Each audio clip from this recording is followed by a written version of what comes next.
আসসালামু আলাইকুম সুপ্রিয় শিক্ষার্থীবৃন্দ, আশা করি সকলেই খুবই ভালো আছো। আমাদের ক্যাম্পাস 4.0 এই ব্যাচের হচ্ছে আজকে প্রি বুকিং করার লাস্ট ডেট। হ্যাঁ, থাকবে না আজকে হচ্ছে আজকের পর আর এই ক্যাম্পাস 4.0 ব্যাচের প্রি বুকিং করার সুযোগ থাকবে না। তো এই ক্যাম্পাস 4.0 ব্যাচের আমি কিছু স্পেসিফিকেশন দিচ্ছি। ক্যাম্পাস 4 ব্যাচের কিছু স্পেসিফিকেশন, যে যেমন কোনো ফোন কিনতে যাও কিছু স্পেসিফিকেশন থাকে, যে র্যাম এত, রোম এত। তো আমাদের ব্যাচেরও কিছু স্পেসিফিকেশন আমি তোমাদেরকে দিচ্ছি একটা আইডিয়া স্বরূপ, এবং তুমি ভরসা রাখতে পারো আমাদের ক্যাম্পাস ব্যাচের 4 এর এটার যে হচ্ছে 2000-এর উপরে অলরেডি প্রি বুকিং করে ফেলছে। মানে আমাদের ফিজিক্স সেন্টার্সের ইতিহাসে এত প্রি বুকিং কোনো কোর্সে এখন পর্যন্ত হয় নাই। এবং এইটা হচ্ছে আমাদের ক্যাম্পাস 4.0 ব্যাচটা হচ্ছে মেডিকেলের পরবর্তী ব্যাচ। তার মানে যারা মেডিকেল প্রিপারেশন নিছিলা, মেডিকেলে হবে না, এরপরে হচ্ছে তোমরা ভার্সিটি প্রস্তুতি গুছাইতে চাও, এদের জন্য এটা খুব পারফেক্ট ব্যাচ। এবং যাদের ভার্সিটি প্রিপারেশনে নিছো কিন্তু ধরো 20% 30% গুছাইতে পারছো, বা মোটামুটি অগুছালো প্রিপারেশনে আছে, বা 50%ই গুছাইতে পারছো, তার মানে দেখো তোমার প্রিপারেশন অগুছালো আছে, তুমি মোটামুটি একটা কম্প্যাক্ট রেগুলার গাইডলাইন পাইলে তোমার প্রিপারেশনটা গুছাইতে পারবা।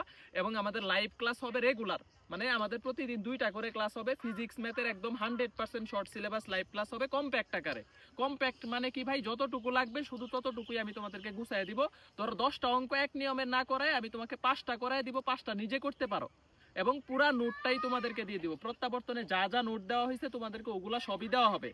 এবং প্রত্যাবর্তনের যত এক্সাম হয়েছে, যত ক্লাস হয়েছে, এগুলাও তোমরা রেকর্ডেড আকারে পেয়ে যাবা, যাতে কেউ চাইলে 10 দিনে তুমি চাইলে রেকর্ডেড করে শেষ করে ফেলতে পারবা। যেহেতু ডাবির পরীক্ষা আছে, তারপরে হচ্ছে জগন্নাথের জাহাঙ্গীরনগরের পরীক্ষা আছে, সাস্টের পরীক্ষা আছে, এবং যেহেতু তোমাদের হচ্ছে কি বলতো চট্টগ্রাম ভার্সিটির আগে আমাদের সিলেবাস এমনিও শেষ হবে, সাস্টের আগেও শেষ হবে, ঠিক আছে। এবং রাজশাহীর পরে পরে রাজশাহীর পরীক্ষা, গুচ্ছের পরীক্ষা, কৃষি গুচ্ছ আছে। তো এই প্রিপারেশনগুলো কিন্তু তুমি ফার্স্টে আমাদের টার্গেট হচ্ছে এখন ডাবি, জাবি, সাস্ট এবং হচ্ছে চট্টগ্রাম ভার্সিটি, ঠিক আছে। তো আমি তোমাদেরকে বলতেছি, যাদের প্রিপারেশন এলোমেলো আছে বা যাদের প্রিপারেশন হচ্ছে গুছানো নাই, 30-40% প্রিপারেশন কমপ্লিট হয়েছে, বা যারা মেডিকেলের পরে একদম শূন্য থেকে শুরু করবা, বা এই ব্যাচে আমার বেসিক ক্লিয়ার হবে কিনা, যতটুকু বেসিক অ্যাডমিশনের দরকার ততটুকু বেসিক তোমাকে ক্লাসে করায় দেওয়া হবে, ঠিক আছে। তবে কেমিস্ট্রি আর ইংলিশের ক্লাসগুলা, বেসিক ক্লাসগুলা রেকর্ডেড করতে হবে প্রত্যাবর্তন থেকে। সাজেশন আকারে প্রত্যেকটা চ্যাপ্টারে আমি চেষ্টা করবো যে হচ্ছে তোমাদের সাজেশন আকারে পড়ায় দেওয়ার, কেমিস্ট্রি ক্লাসটা বিশেষ করে, ঠিক আছে। আর এক্সাম সব সাবজেক্টেরই অধ্যায় ভিত্তিক একদম শুরু থেকে হবে। ধরো প্রত্যাবর্তনে আমি নিউটনিয়ান বলবিদ্যার ক্লাস নিছি 3টা বা 4টা, তো আমি হচ্ছে ক্যাম্পাসে নিব 2টা।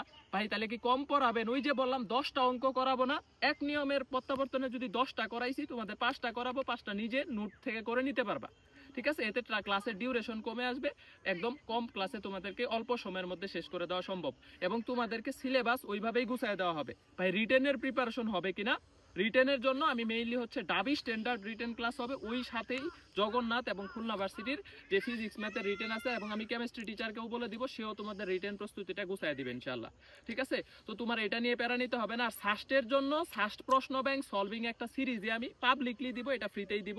সাস্টের প্রশ্নগুলো কিরকম আসে বা ক্যালকুলেটর সহ কিভাবে সলভ করতে পারবা, কোন টাইপের প্রশ্নগুলো আসে, এইটা ধারণা দেওয়ার জন্য একটা সাস্ট প্রশ্ন ব্যাংক সলভিং সিরিজই যাবে, ঠিক আছে। ওই সিরিজের ভিডিওগুলো দেখলে তোমার হচ্ছে সাস্টের ভার্সিটি প্রিপারেশন নিয়েই সাস্টে চান্স হয় ভাই। সাস্টে ইঞ্জিনিয়ারিং প্রিপারেশন নিলে তুমি একটু আগায় থাকলা, ব্যাপারটা হইতেছে সাস্টের প্রশ্ন একটু ওইরকম কঠিন টাইপস থেকেও আসে, যেহেতু ক্যালকুলেটর ব্যাপার আছে। বাট কিন্তু তুমি যে ভার্সিটি প্রিপারেশন নিয়ে সাস্টে চান্স পাবে না, এই ধারণা ভুল।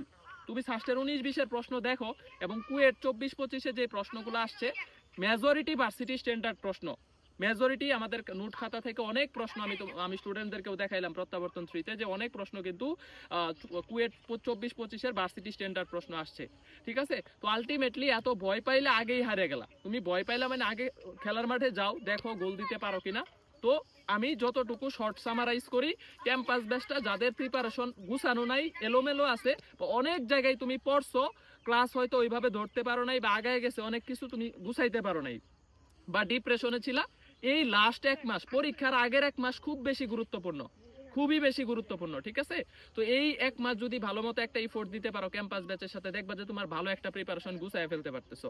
এবং রেকর্ড ক্লাসগুলো লাইভ ধরো শেষ হয়ে সারলো না, তুমি তো রেকর্ড ক্লাস পেয়ে যাচ্ছ, তাহলে তুমি নিজেই শেষ করে ফেলতে পারবা, তোমার যেই চ্যাপ্টার গ্যাপ আছে শেষ করে ফেলতে পারবা। একটা বিশাল লেভেলের হচ্ছে তোমার প্রস্তুতি কিন্তু এখান থেকে হয়ে যাবে। তো আজকে প্রি বুকিং করার লাস্ট ডেট 17 তারিখে আমাদের মেডিকেল ভর্তি পরীক্ষার পরে লঞ্চিং হবে। লঞ্চিং লাইভটা তো অবশ্যই থাকবা, যেইভাবে কথা দিব ওইভাবেই আমরা হচ্ছে কোর্সটা লঞ্চ করবো ইনশাআল্লাহ, ওইভাবেই কোর্সটা রান হবে, এবং একদম শেষ পর্যন্তই সাপোর্ট পাবা। এটা 1 মাসের কোর্স না, এবং এখন প্রত্যাবর্তনে আর ভর্তি হওয়ার দরকার নাই, কারণ প্রত্যাবর্তন আর ক্যাম্পাস এখন একসাথেই চলবে, একই মানে কোর্স, একই কোর্স প্ল্যান, একই কার্যক্রমে একসাথে চলবে এবং সবার এক্সাম একসাথে এক্সাম হবে। ঠিক আছে, তো আলটিমেটলি হচ্ছে ক্যাম্পাস স্পোর্টটা, এটাতে ভর্তি হলে তুমি একদম লাস্ট পর্যন্ত একটা ভালো সাপোর্ট পাবা। অনেক জায়গায় অনেক টাকা খরচ করছো, তোমাকে মিথ্যা আশ্বাস দিয়ে আমাদের কোর্সে নিব না, যতটুকু রিজিক আমাদের আছে এইটুকু আমরা পাবো। কিন্তু মানে আমার কথা হইতেছে যাতে কয়েকটা ছেলে যদি অগুছালো প্রিপারেশন থেকে এই শর্ট টাইমে এসে একটা প্রতিযোগিতামূলক একটা সিরিয়াসনেস নিয়ে প্রিপারেশন গুছাইতে পারে, তাহলে দোষের কোথায় বা ক্ষতি কোথায়? এই জন্যই আমি তোমাদেরকে গাইডলাইনটা দিলাম যে হচ্ছে তোমরা যদি চাও যে এই ব্যাচটার সাথে একটা যাত্রা করে দেখো, ভার্সিটির জন্য একটা ভালো প্রিপারেশন হবে ইনশাল্লাহ। ঠিক আছে, ভালো থাকো, আল্লাহ হাফেজ।